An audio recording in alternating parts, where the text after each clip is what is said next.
Oolmaa sharafoota maallaqaa kan guyyaa har'aa ilaalchisee jechuudha. Egaa guyyaan har'aa akkuma beekamu Febraarii 4 baatii 2 jechuudha.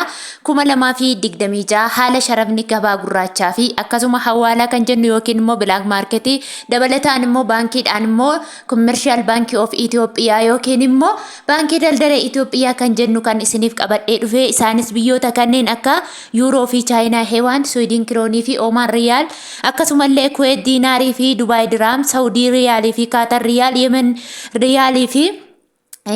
ريالي في جوردان دينار بحرين ديناري في أكسمال لأمريكا دولار كندا دولار أستراليا دولاري في سويس فرانكي بيوتا كان سنيف قبل إيد في جتشورا أسمان نجان دجن نجان كو سنيفا بايت أردفتو تاف جالتم توتا كبجم توتا ماملوتا كيا ورمنا كان أفهارات تنمو لايك قد أشير قدشون سبسكرايب قدشون غراماتي كوتي دبلمو إن دقاتينا سنين جدا فيديو كو غغبابسين سنيف هير قودا جتشورا سنين مو لايك قوتاني ريوتا كيسن برا أكا قو تاسي su indagatina isinin jedha jalqabarraa yoon isinii ka'u Amerikaa doolaarraan isinii ka'a jechuudha. Amerikaan doolaarri tokko karaa gabaa gurraachaatiin guyyaa har'aa 190.40 oolee jira. Akkasuma immoo karaa baankiidhaan immoo Amerikaan doolaarri tokko 151.60 oolee jira.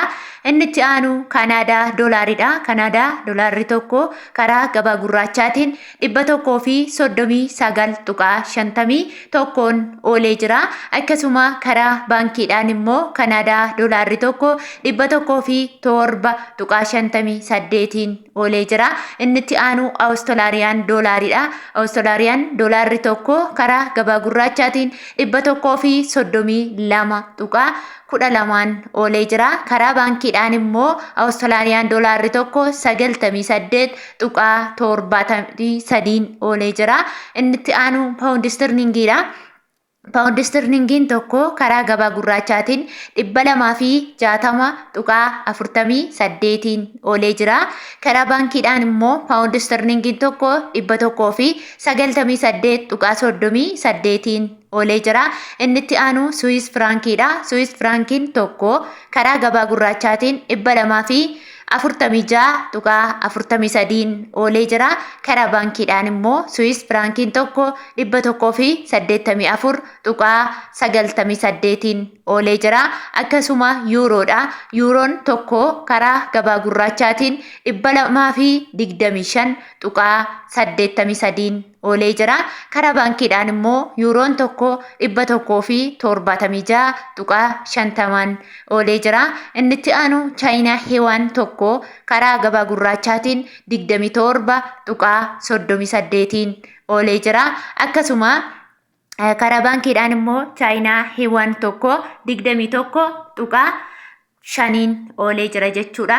Inni itti aanu Swiidin Kiroonidha. Swiidin Kiroon tokko karaa gabaa gurraachaatiin 19.21 oolee jira.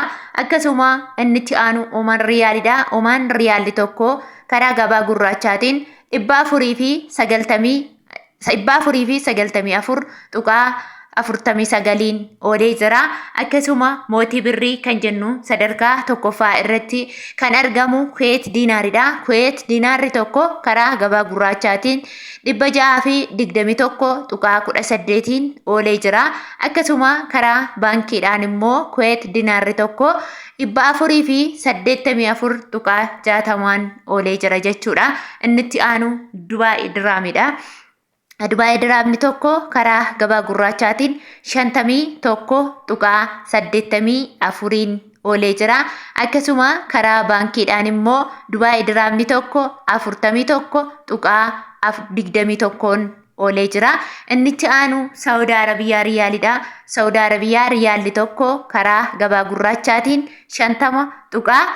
50.76 oolee jira. Egaa akkuma beekamu baratame yeroo baay'ees inni irra deddeebi'ee isinitti himu jechuudha.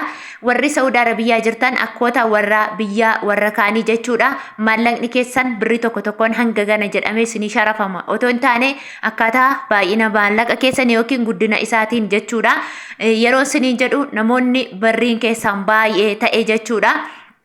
Birriin baay'ee yeroo isiniin jedhu 5,000 hanga 6,000 4,000 hanga kana warreen qabdan 21 jira jechuudha. Kana jechuun riyaala Saa'udii tokko ishee birrii Itoophiyaatti birrii 47 olitti isinii ergu jechuudha. Namoonni immoo hanga birrii keessan garmalee xiqqishuu taate hanga injira 1,000 hanga 200 500 haa ta'u jechuudha. Isiniif immoo 21 adiitiin yookiin immoo 22nis kan ergan jiru jechuudha. Yeroon isiniin jiru tokkotu 21 adii otoo hin taane maallaqa qabdan sana 1,000 baa'istanii deebistanii 21.50 hirtu jechuudha. Yeroo kana kaalkuleetii irratti namni tokkollee isin daguu hin danda'u jechuudha.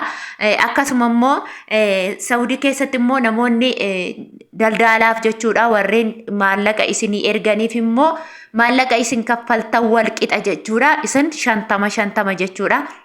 Mashwaarri 50 namni ibba kaffali yoo isiniin jedhe tooleen jedhiina akkaawuntii isaarras yoo gashitan yookiin immoo manattis yoo dhufee isin harkaa fuudhe haala kanaan 50 qofa kaffaltu jechuudha. Asumaan immoo obboleewwan kiyya warra Beeruut jirtan isin dagadhe Beeruuti warri jirtanis gaaffii warri gaafattan doolaara Ameerikaa irratti herregadha isiniin jedha.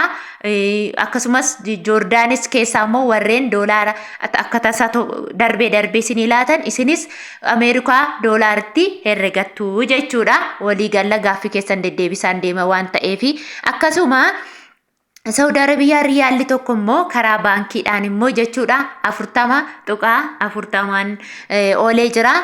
Inni itti aanu Qatar riyaalidha. Qatar riyaalli tokko karaa gabaa gurraachaatiin 50.93 oolee jira jechuudha.